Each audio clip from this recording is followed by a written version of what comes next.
গুনাহ ছাড়ার জন্য 10টা পদ্ধতি আছে।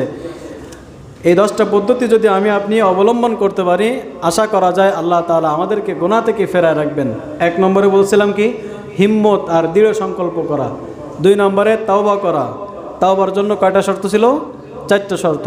1 নম্বর শর্ত হলো লজ্জিত হওয়া, তৎক্ষণাৎ গুনাহটা ছেড়ে দেওয়া, ভবিষ্যতে করব না এই সংকল্প করা, মাঝে মাঝেই তওবা করা। এটা হলো 2 নম্বর। 3 নম্বর হলো গুনাহ যেই পথগুলো দিয়ে আসে, গুনাহের পথগুলো বন্ধ করে দেওয়া, গুনাহের পথগুলো বন্ধ করে দেওয়া। 4 নম্বরে ছিল 6টি বড় বড় গুনাহ আছে, এই গুনাহগুলো যদি না করি তাহলে বাকি সব গুনাহ থেকে ফিরে থাকা সম্ভব। 6টি বড় বড় গুনাহের ভিতরে 1 নম্বর হলো গীবত। 1 নম্বর গীবত, পরনিন্দা। 2 নম্বরে জুলুম। 3 নম্বরে অহংকার। 4 নম্বরে রাগ।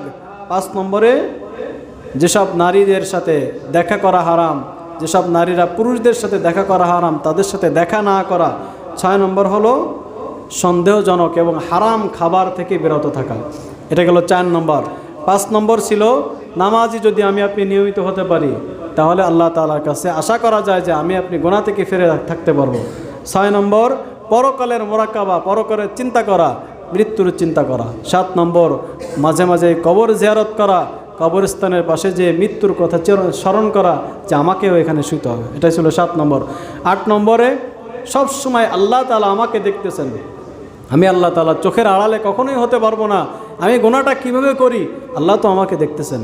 এসব সময় আল্লাহ তাআলা ধ্যান করা যে আল্লাহ আমাকে দেখতেছেন। এটা ছিল 8 নম্বর।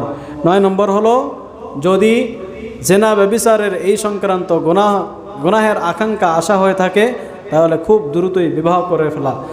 9 নম্বর ছিল। 10 নম্বর হলো মাঝে মাঝেই আল্লাহ ওয়ালাদের বুজুর্গ ব্যক্তিদের সংস্পর্শে যাওয়া, তাদের নেক কাজগুলো দেখলে নিজেদেরও নেক কাজ করতে মনে চাবে, তাদের নসিহা গ্রহণ করা, তাদের কাছ থেকে জিকির আজকার, তাসবিহ তাহলিল, ইসলামের বিধিবিধানগুলো জেনে নেওয়া।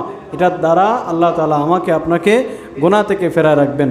রব্বুল আলামিন যে কথাগুলো আমাকে বলার তৌফিক দান করলেন, আগে আমাকে আমল করার তৌফিক দান করেন এবং আমাদের সকলকে আমল করার তৌফিক দান করেন। আমিন। ওয়া আখিরি দাওয়ানা আলহামদুলিল্লাহি রাব্বিল আলামিন।